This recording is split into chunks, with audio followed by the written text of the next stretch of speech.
Hay una sensación que seguro que a mucha gente le suena, esa de estar en el fondo de un pozo, de un abismo, pero a la vez tener la vista puesta en la cima de una montaña. Pues bien, este viaje poético que vamos a desgranar, subiendo la montaña, va precisamente de eso. Y no hablamos de una escalada de verdad, sino de una metáfora muy potente sobre esa lucha que llevamos dentro, sobre el miedo y sobre esa fuerza que a veces no sabemos de dónde sale, pero que nos empuja a seguir. Así que vamos a empezar por el principio, por el punto más bajo de todos. Uf, vaya forma de empezar, así, de golpe, sin preámbulos, sin dar ninguna pista. La primera línea nos mete de cabeza en la oscuridad, en lo más profundo. El conflicto principal queda establecido desde este primer momento, así, de forma rotunda. Vale, pues entramos en la primera fase de este viaje, estar atrapado en el abismo. Vamos a ver un poco de qué están hechos los muros de esta prisión tan particular. Y aquí hay una clave importantísima. Una vez más, esto lo cambia todo. O sea, nos dice que no es la primera vez que pasa. Habla de un ciclo, de un patrón que se repite una y otra vez. Revela el peso de una lucha que es recurrente contra fuerzas que parece que siempre acaban teniendo el control. Y claro, esas fuerzas no son un enemigo claro, visible. Son las barreras del miedo, por supuesto, pero también me encanta esta imagen, las pegajosas telarañas de los demás, sus miedos, sus prejuicios. Y lo más importante, los miedos propios, los que una lleva dentro y que todavía no ha conseguido quitarse de encima. Al final, es una cárcel construida, a la vez, con ladrillos de fuera y de dentro. Pero bueno, por suerte, ningún abismo dura para siempre. Siempre llega un punto de inflexión. Así que vamos con la segunda etapa, la decisión de subir. Justo aquí es donde la historia da un giro y la pasividad se convierte en pura acción. Y de repente, en mitad de toda esa oscuridad, surge esta pregunta. Fijaos que ya no es una descripción del sufrimiento, es un anhelo, un deseo de libertad, de alegría. La imagen de bailar sonriendo es un contraste brutal con estar en la prisión del abismo. Es sin duda el primer destello real de esperanza. Y de ese deseo pasamos a la acción. Voy subiendo.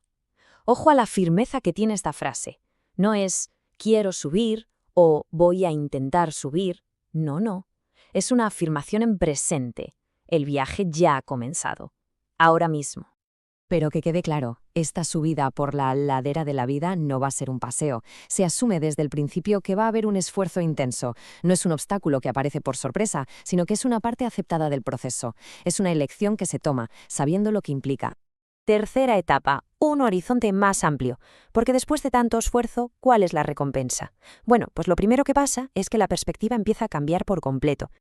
Mirad el contraste, es que es espectacular. Por un lado teníamos los elementos del abismo, telarañas, miedo, barreras, todo cerrado. Por el otro, lo que se encuentra al empezar a subir, un horizonte amplio, el sol, las nubes, en definitiva, el amor y la vida. El simple hecho de ascender transforma el paisaje por completo. Y claro, estas recompensas no son cosas materiales, son existenciales. Se trata de sentir una conexión mayor con el universo, con la luz y con las dos fuerzas más vitales que existen, el amor y la vida misma. Cada paso hacia arriba es un paso hacia una existencia más plena, más de verdad. Cuarta etapa, el vértigo. Justo cuando parece que todo es progreso, que todo va bien, llega la crisis. Y lo curioso es que surge al hacer algo muy humano y muy simple, mirar hacia atrás. Y aquí nos encontramos con una paradoja increíble. Cuanto más se sube, más alto se está y, por lo tanto, más grande y más aterrador parece el precipicio. La caída sería mucho más dura. El propio éxito, el propio progreso, genera una nueva forma de miedo, un vértigo que antes no existía. Este vértigo te lleva a una duda existencial, a cuestionarlo todo. De repente surgen las preguntas, ¿de verdad ha merecido la pena todo este esfuerzo? Y allí está la encrucijada, continuar, pararse o incluso regresar.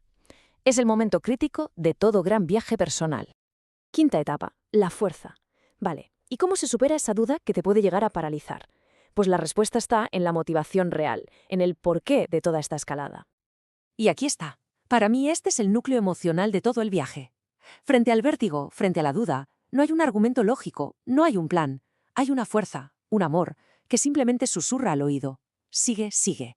Es el ancla que impide que te dejes caer. Pero esto es crucial. Esa fuerza no elimina el agotamiento. La realidad es que se está cansada, que la pendiente ahora es más dura que nunca. La decisión de continuar no nace de un poder sobrehumano, sino de una vulnerabilidad profunda que, a pesar de todo, elige dar un paso más. Y el temblor del final ya no es por el precipicio. El miedo ha cambiado. Ahora el verdadero pánico es a no llegar, a que el tiempo se agote antes de alcanzar la meta. Porque en este punto ya se entiende todo. La cima de la montaña, el objetivo final, siempre fue el amor. Y con esta idea nos deja este viaje.